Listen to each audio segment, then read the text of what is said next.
Someone asks you, "Are you okay?" And you pause. Not because you don't know the answer. You know exactly how you feel.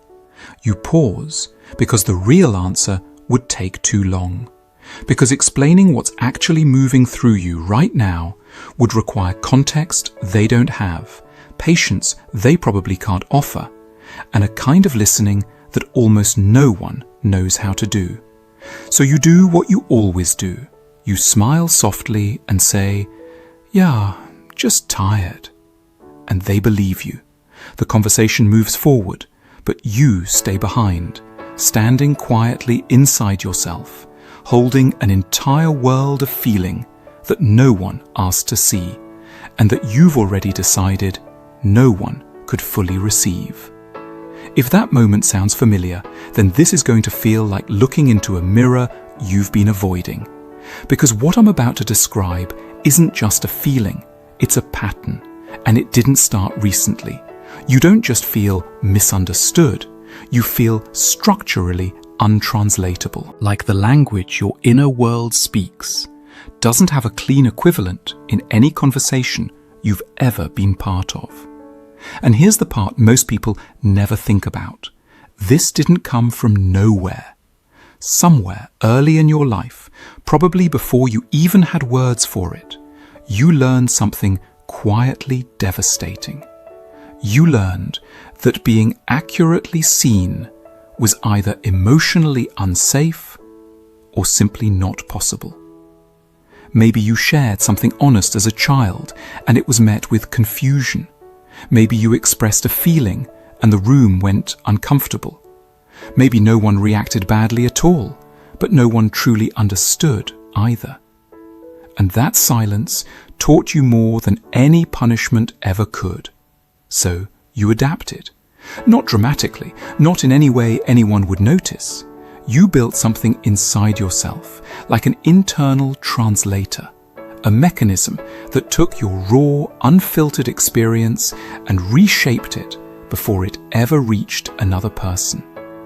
You started scanning rooms before you spoke, reading faces, measuring how much truth the listener could actually hold.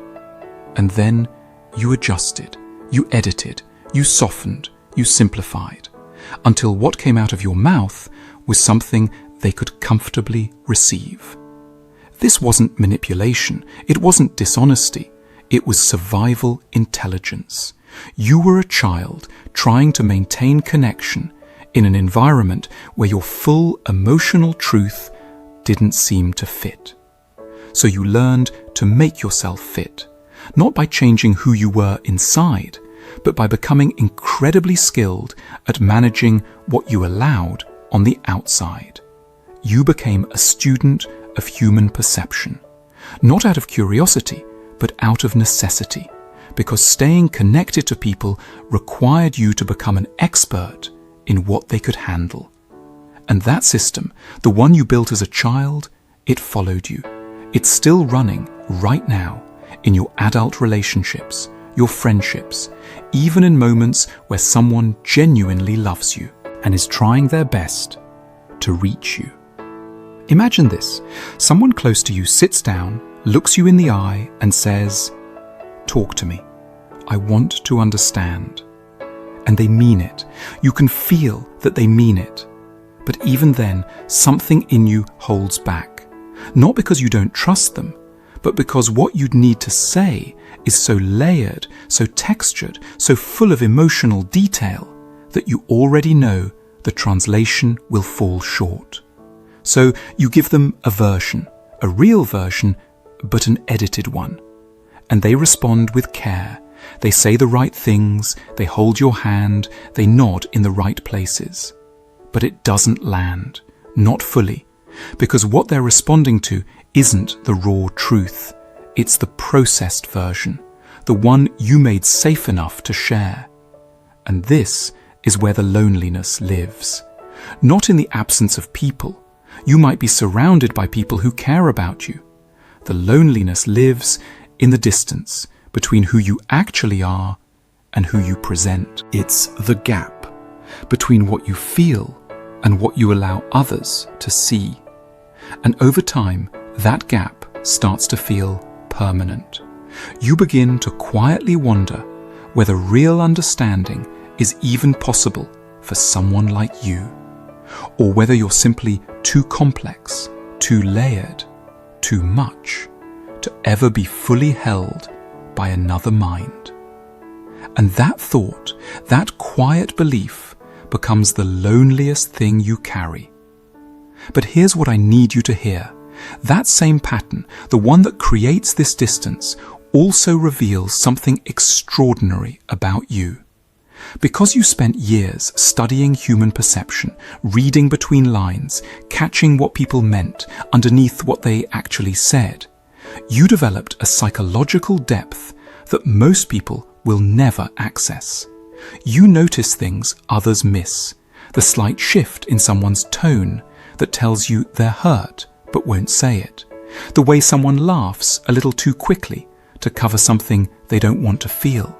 You understand people from the inside out, their fears, their defenses, their hidden motivations, even the ones they don't fully understand themselves.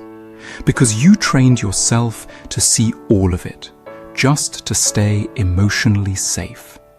That is not a flaw. That is earned intelligence, a perceptual ability most people don't even know exists. It was forged in silence, in the experience of not being seen, and it became one of the rarest things you carry. And if you're still listening right now, notice something.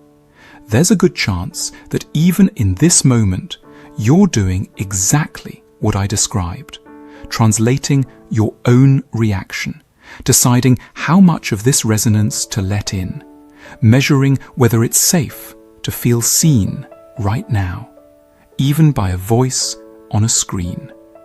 I'm not asking you to change that. I'm not asking you to force vulnerability or open up tonight or fix anything by tomorrow. I'm only asking you to notice, to recognize that the version of yourself you've been protecting from the world, the unedited, unprocessed, untranslatable one, is not too much. It never was. It is the realest part of you. And awareness doesn't demand action. It just gently asks you to stop hiding from yourself.